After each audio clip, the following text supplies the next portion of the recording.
নমস্কার বন্ধুরা। তো আজ আমি আপনাদের বলবো যে পৃথিবীতে সুখী মানুষ কারা। তো কথাটা শুনতে হয়তো অনেকেই বুঝবে যে পৃথিবীতে সুখী মানুষ অনেকেই আছে। তো অনেকেই আছে।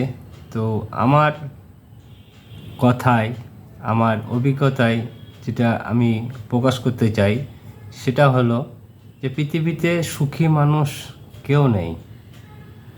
তার কিছু উদাহরণ এবং সবগুলো বৃত্তান্ত আপনাদের খুলে বলছি। তো অবশ্যই ভিডিওটি স্কিপ করবে না, তাহলেই বুঝতে পারবেন যে পৃথিবীতে সুখী মানুষ বলতে কেউ সুখী না। তো ভিডিওটি কন্টিনিউ দেখতে থাকুন, তাহলেই বুঝতে পারবেন। তো কেন হয়তো অনেকেই বলবে আমার ভিডিওটি দেখে যে আপনি ভুল বলছেন। তো অনেকেই বলতে পারে যে আপনি ভুল বলছেন, তারা হয়তো বুঝতে ভুল করতেই পারে। তো ভিডিওটি সম্পূর্ণ দেখলে বুঝতে পারবে যে আমি সঠিক কথাই হয়তো তুলে ধরেছি। তো আসা যাক মূল বিষয়ে। তো পৃথিবীতে সুখী মানুষ বলে কেউ নেই। হয়তো বলবেন কেন? ধরুন, যারা গরিব মানুষ তারা হয়তো একদিন কাজে না গেলে হয়তো তাদের সংসার চলবে না, এমনও মানুষ আছে। আবার ধনী ব্যক্তিরা, তারাও কিন্তু অনেক টাকা পয়সা গাড়িতে ঘুরছে। তো তারা আমরা হয়তো দেখে বলতে পারি যে তারা অনেক সুখে আছে। তো সত্যি কথা বলতে পৃথিবীতে কেউ সুখে নেই। তার কারণ হচ্ছে, যখন আপনি সম্পূর্ণ বুঝতে পারবেন আপনার বাস্তব জীবনটা কি, তখনই বুঝতে পারবেন হ্যাঁ, পৃথিবীতে সুখী মানুষ বলে কেউ নেই। যেমন একটা উদাহরণ আপনাদেরকে বলি। আপনি যখন ছোট থেকে বড় হচ্ছেন, কিন্তু আপনার বাবা মা কি করছে না করছে, কোথা থেকে আপনাকে লালন পালন করেছে, বড় করেছে, কিভাবে লালন পালন করেছে, আপনাদের সেই জ্ঞানটুকু কিন্তু আসে না।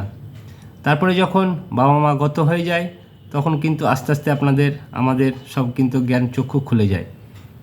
যেমন ধরো, কেন সুখী হয় না? অনেকের টাকা পয়সা থাকতে পারে, নাও থাকতে পারে, কিন্তু প্রত্যেক মানুষ কিন্তু সুখী না। তো ধরুন, আপনি হয়তো সুখে আছেন, বেশ ভালোই আছেন, এরকম হয়তো আপনি ভাবছেন। হঠাৎ করে দেখা যাবে আপনার বাবা মারা গেল, কি মা মারা গেল, কি আপনার অসুস্থ আপনি হয়ে গেলেন, আপনার ছেলে পেলে অসুস্থ হয়ে গেল, কি হয়তো সে তো কোথাও বিদেশে কাজের মারফতে গেছে। তো এই যে মানুষের একটা সময় চলতে চলতে চলতে একটা সময় এমনই এসে যায়, তো তখন ফাইনাল যখন এসে যায় তার শেষ বয়সের দিকে কি মাঝারি বয়সের দিকে, যখনই আসুক না কেন, ঠিক মানুষ বুঝে যায় যে পৃথিবীতে সুখী মানুষ কেউ নেই। কারণ আপনার মা যখন বেঁচে থাকবে, আপনি কিন্তু সুখে থাকবেন। আপনি রোজগার করুন, যেভাবে করুন, সে বড় লোক হোক আর গরিব মানুষ, যখন মা বাবা যখন বেঁচে থাকবে তখন কিন্তু মনে হবে যে সুখে আছি। আর যখন গত হয়ে যাবে, কি তারা স্বর্গবাস হয়ে যাবে আর কি, তখন কিন্তু আস্তে আস্তে আপনার মন ভেঙে যাবে যে আমাদের সুখী পরিবার, সেই পরিবারের আমার নিজের মা বাবা কিন্তু তারা গত হয়ে গেল। তো এই যে মনের ভিতরে একটা এমন একটা ঝটকা লেগে গেল, এমন একটা মনের ভিতরে যে দুঃখ মানুষের ভিতরে এসে গেল, তখন কি কেউ বলবে যে আমি সুখে আছি? কেন আপনার মা নেই, বাবা নেই? তারপরে আস্তে আস্তে আমাদেরকেও চলে যেতে হবে। আপনাদের বাচ্চা, তারা সেই বাচ্চারা বড় হয়ে যাবে, আপনাকেও একদিন এখান থেকে পৃথিবী ছেড়ে চলে যেতে হবে। তারাও হয়তো কষ্ট পাবে, দুঃখ পাবে। তো এইভাবেই মানুষের জীবন অতিবাহিত হচ্ছে, এইভাবেই চলছে। তো যাই হোক, আমার কথাটা হয়তো শুনতে খারাপ, কিন্তু মানুষ সুখী কেউ নেই। অবশ্যই যদি আমার ভিডিওটি সহমত হন, তো সবাই ভালোবাসা দিয়ে পাশে থাকবে।